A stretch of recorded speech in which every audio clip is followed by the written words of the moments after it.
Começa agora o Põe na Roda! Uma das grandes invenções da humanidade, a roda, veio para facilitar a nossa vida, e ela está por aí faz tempo, desde o ano de 3500 a.C. Com seu formato circular, a roda agilizou o transporte de pessoas e coisas. Você sabe por que a roda é democrática? Porque ela não tem pontas nem cabeceira, não tem quinas, cantos, direita ou esquerda, cima ou baixo. Tempos atrás, o rei Arthur ficou famoso por sua tábua redonda. Todos os assuntos eram colocados na roda e tinham a mesma importância.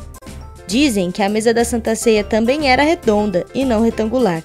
Roda da fortuna, roda da fama, roda de samba, roda de capoeira, roda de rendeiras. O mundo gira e gira e a roda continua sendo a melhor maneira para se conversar, discutir, rir e chorar.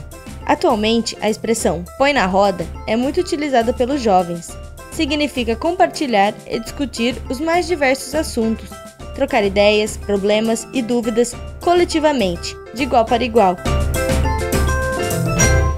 O Põe na Roda foi criado para aproximar os jovens da Câmara Municipal. Mas o que será que isso vai dar, hein? Põe na roda aí!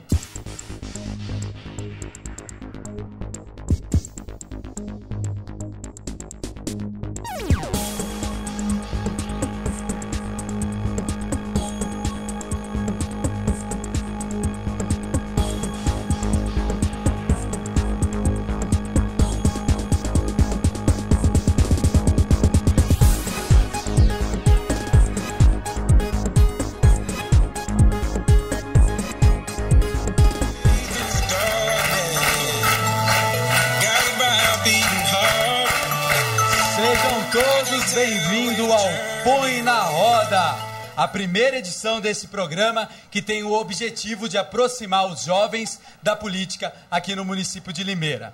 A metodologia do Põe na Roda funciona da seguinte forma: mensalmente nós vamos debater um tema que seja assunto com a moçada.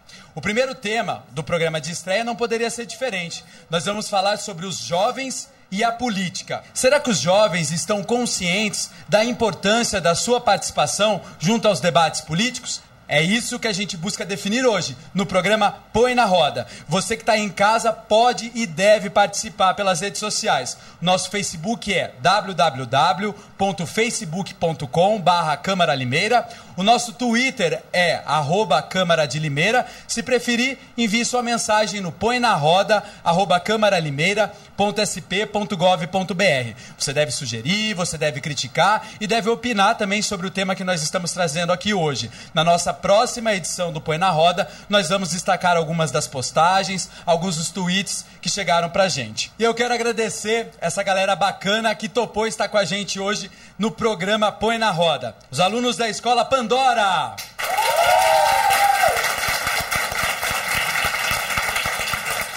Obrigado também a galera do Jandira! Muito obrigado aos alunos também do Gabriel Pozzi. Feitos os nossos sinceros agradecimentos às escolas que participam do primeiro Põe na Roda, vamos chamar então os nossos convidados para fazerem parte da nossa roda de debates. Começamos com ele, que é o vice-presidente da Câmara Municipal de Limeira, já foi secretário da Cultura em 4 gestões e está em seu 4º mandato como vereador. O carinho da plateia do Põe na Roda para o professor José Farid Zaini.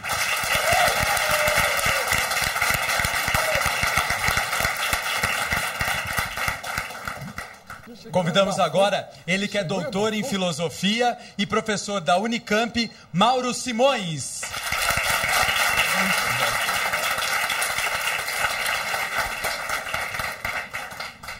Para completar a nossa roda de debates e também para dar um tom todo cultural ao nosso programa, quero convidar o cantor e compositor Elton Fontanin.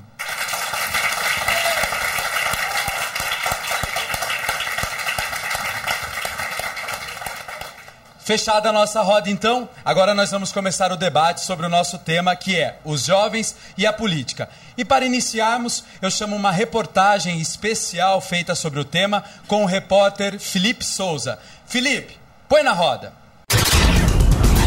Nos últimos 20 anos, o Brasil não viu tamanha manifestação como as que ocorreram em junho de 2013. Tudo teve início quando o movimento Passe Livre de São Paulo capital organizou protestos contra o aumento no preço das passagens dos ônibus, trens e metrôs. A repercussão do fato aumentou o apoio popular e em poucos dias várias cidades começaram a protestar também. A partir daí, não era só o aumento das passagens o motivo das ações. O que se viu foi uma insatisfação geral com os governos. Era comum notar a maioria jovem na massa protestante, questionadora e preocupada com o bem comum.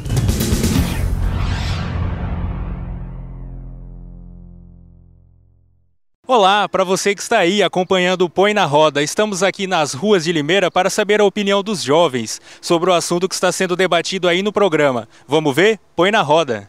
Eu acho que o jovem tem um importante papel nas partes das manifestações, porque foram os jovens que praticamente organizaram tudo, pelo menos as passeatas pela internet, através de grupos. Foi bem legal a mobilização dos jovens, tanto aqui em Limeira como na estado de São Paulo. E é muito legal, né, ver os jovens procurando seus direitos. Como cidadão, a pessoa tem que defender o direito dela. Pressionando mesmo o governo. O doutor em Política Científica e Tecnológica pela Unicamp, Rafael de Brito Dias, que também é professor no campus da Unicamp em Limeira, comenta sobre as manifestações. Foi um momento muito importante na história política recente do nosso país, uma espécie de demanda reprimida de vários grupos sociais, de vários movimentos sociais que, ao encontrarem um espaço comum para serem apresentadas, para serem materializadas, elas vão se fundir nessa série de movimentos que a gente teve no primeiro semestre no nosso país.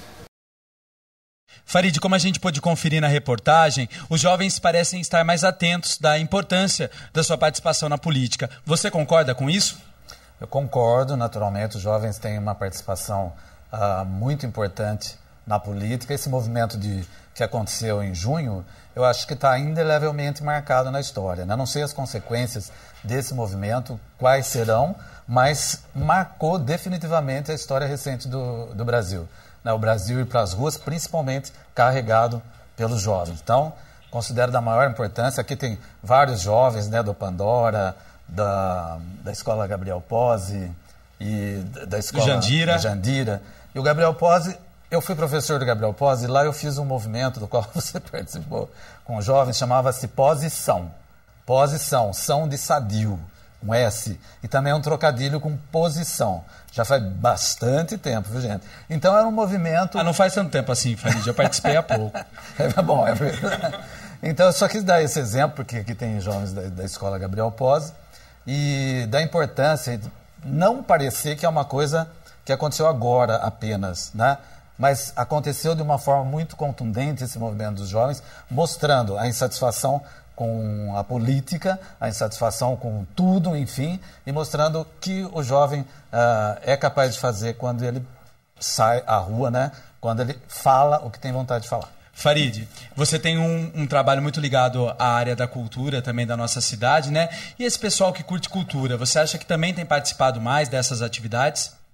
Com certeza. As pessoas que se ligam à cultura, as pessoas que se expressam através da arte, né? Eu tenho acompanhado isso por conta de todos os movimentos artísticos que eu criei na cidade, a Orquestra Sinfônica, o Festival Nacional de Teatro, o Canta Limeira. Enfim, há muito tempo que eu faço eu tenho atuação nessa área. E eu sempre costumo dizer para os jovens que a única revolução possível é a revolução cultural, porque essa revolução é capaz de mudar a cabeça das pessoas, né? Então eu sempre cito o exemplo também dos regimes, das ditaduras, dos regimes ditatoriais, onde os primeiros perseguidos são os intelectuais e os artistas, né? Por quê? Porque eles são capazes de fazer a cabeça das pessoas. Legal. Professor, as redes sociais foram fundamentais para a organização das manifestações que a gente viu em junho no nosso país? A resposta permanece taxativa. Não. Há um diagnóstico equivocado do comportamento político do jovem brasileiro. Ou seja, que o jovem político ele é apático, é descomprometido com as causas sociais e políticas, ou seja, e totalmente encantado com a esfera da tecnologia. não podendo haver compatibilidade entre as coisas. Ou seja, tal qual diagnosticamos a revolução do Twitter ou do Facebook, o Brasil age de modo completamente distinto. Essa energia, essa paixão, essa disposição em querer fazer a coisa certa é que motivou decisivamente a participação nos movimentos originários de junho de 2013 no Brasil. Não foram, então, só por conta dos 20 centavos, professor? Na verdade, esse diagnóstico, já no início, os meios de comunicações sociais apontaram como sendo uma causa elitista, ou seja, que não havia um foco no movimento, e a pluralidade das reivindicações foi logo taxada como sendo abusiva. Ou seja, o jovem ele não tinha a capacidade de solidarizar com as causas da população sofredora do Brasil. Ou seja, que era um movimento de classe média, que era um movimento que ia para as ruas perturbar, mas que, na verdade, rejeitou toda e qualquer forma de participação institucionalizada na política. Inventou uma nova forma. A pluralidade das representações, esse movimento caótico de múltiplas formas, revela que o brasileiro jovem está preocupado, sim, e disposto a criar um novo espaço para fazer política, e a rua é esse novo espaço. Elton, você é jovem também, né? E é artista. Os artistas apoiaram as manifestações que aconteceram em junho? Apoiaram, inclusive eu também tive presente, né, nos debates, né, que teve nas redes sociais também. Dei uma espiadinha nas ruas, como que estava acontecendo aqui em Limeira. A gente pôde ver artistas até de mídias maiores apoiando, né?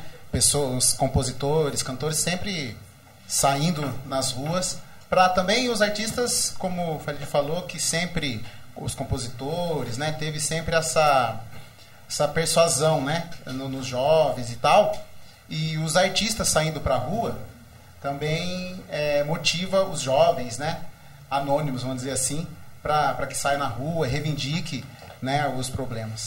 Fazendo parte do cenário do Põe na Roda hoje, nós destacamos alguns dos cartazes que vimos durante o mês de junho.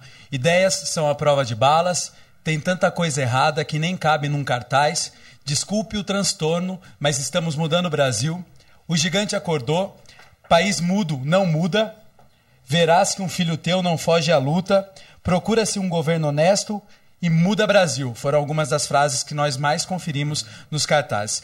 Da moçada que está presente aqui no Põe na Roda, quem é que participou das manifestações em junho? Você, qual é o seu nome? Thomas. Thomas, qual é a sua idade? 19. Participou lá no centro da nossa cidade e veio até a Câmara.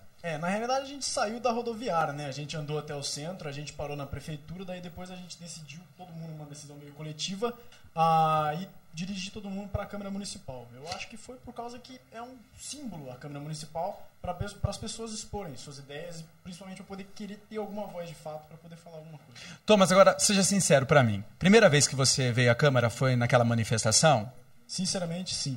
Depois dela, você voltou a vir à Câmara? Bom, é relativo, né? Porque eu não tenho tempo para poder fazer nada na minha vida, que eu sou vestibulando. Né? Certo, Realmente os livros acabam tomando todos os seus compromissos, né, Thomas? Legal, Thomas. Importante a sua participação. Inclusive, professor, sobre isso eu queria abordar o seguinte. Eu acho justíssimo que as pessoas cobrem, as pessoas têm que cobrar mesmo, sair às ruas e lutar por governos que olhem para as pessoas de uma forma mais igualitária. No entanto, você acredita que, de repente, falta ainda essa participação por parte da juventude, que eles venham de forma mais contínua nos legislativos, nas prefeituras, cobrem os seus vereadores, os seus deputados, os prefeitos, enfim, qual que é a sua opinião sobre isso? Olha, os acontecimentos de junho apontaram que o legislativo, o judiciário e o executivo não estavam preparados suficientemente para acolher qualquer demanda da população. Basta observar as frequentes idas à esfera federal, as comissões reunindo-se de modo fechado, impedindo que houvesse qualquer tipo de manifestação. Eu observei também que grande parte das decisões acerca do valor da tarifa foram tomadas à revelia, sem qualquer discussão com a população. O temor que surgiu das ruas fez com que essas posições políticas fossem adotadas. Eu espero, né, que a partir de agora esse contato seja mais frequente. Né? Não se espera um legislativo apenas transparente, mas um legislativo aberto, que de fato consiga criar um clima adequado para a participação da população. Legal, professor. Da galera aqui, quem é que participou das manifestações também? Ela, dá o microfone para ela ali. Legal, qual é o seu nome? Larissa. Larissa, qual é a sua idade? 16. 16. Larissa também foi às ruas porque cansou. Eu fui, houve uma mobilização na escola, um grupo de alunos chamou todo mundo, convidou para participar e bastante gente foi. Então a gente se reuniu um dia à tarde, a gente preparou todos os cartazes, aí a gente foi e também participamos de toda a rota e viemos parar aqui também na Câmara. Larissa, desses cartazes aqui que compõem o Põe na Roda de hoje que a gente já disse, fala para mim qual deles chama mais atenção para você. O primeiro. Ideias são a prova de balas? Isso. Por quê? Porque eu acho que a gente pôde acompanhar, né, toda a violência que aconteceu e os jovens, eu acho que eles não precisavam, os policiais não precisavam fazer isso, eu acho que foi uma coisa totalmente errada e eles não deixaram a gente se expressar, a gente só queria poder mudar o Brasil, porque a gente escuta desde criança que os jovens são o futuro da nação. E era isso que a gente estava tentando fazer, dar um futuro melhor para nossa nação e a gente foi recebido com balas. Legal, muito obrigado. Farid, até que ponto, na sua opinião, a polícia agiu certo nesse caso? Olha, na manifestação em geral, eu acho que a polícia existe para proteger o cidadão, né? Esse é o papel fundamental da polícia. Tem que proteger quem está se manifestando e tem que proteger também o cidadão que às vezes não tem nada a ver com uma explosão de violência que acontece no meio da manifestação. Então, cada caso tem que ser analisado, né? A polícia, às vezes, é mesmo troglodita, truculenta, né? E não exerce o seu papel fundamental, que é de proteger o cidadão. Essa é uma grande reclamação dos jovens e dos participantes da manifestação. Por outro lado, se não houver uma polícia eficiente, né, a coisa desanda e a gente não sabe onde isso pode parar. Ok. Alguém da plateia discordou das manifestações de junho? Alguém não concorda com o que houve, com algum acontecimento que aconteceu em junho? Você, o microfone para ele, Lucas, vamos lá. Seu nome, qual é? Felipe. Felipe, qual é a sua idade? Eu tenho 18. E aí, Felipe? Põe na roda. Eu não discordei com as manifestações, tanto que eu ajudei a organizar. Eu saí, eu fiquei lá na frente de todo mundo. Eu discordo muito dessa posição que tomam em conta do vandalismo, porque a gente não pode comparar a reação do oprimido com a ação do opressor. Que normalmente a população segura muito peso do governo, com imposto, com muitas outras tarifas, sempre inventa uma tarifa a mais e tal, e a população sempre está segurando, principalmente a população de classe média. E esse vandalismo mostra que a nossa ação de sair para as ruas pacificamente não está dando certo. Porque saíram nas ruas, o pessoal de Brasília sentiu o peso, a Dilma deu o parecer dela, falou o que ela poderia fazer, mas a gente não viu nada. A real é essa, a gente não viu nada. Legal, Felipe. Importante mesmo a sua opinião. Agora, Elton, os vândalos estragaram as manifestações que ocorreram em junho, na sua opinião? Eu acho que a mídia maior, que eu costumo dizer, tentou estragar, sabe? Impondo algumas imagens dos vândalos, que, claro, existem mesmo, mas todo mundo pôde ver que foi a minoria, né? Quem estava lá para fazer a manifestação pacificamente, né? Não são vândalos. Então, na minha opinião, não estragou. A mídia tentou impor algo, né, para tentar estragar, mas não estragou. O que aconteceu foi um marco, né, na história. Acho que é divisor de águas no Brasil, sabe? Um outro, né, divisor. E, na minha opinião, não estragou, não, e foi muito lindo o que aconteceu. Viu? Será que o que houve em junho teve efeito prático na nossa sociedade? A gente discute já depois do intervalo. Põe na roda!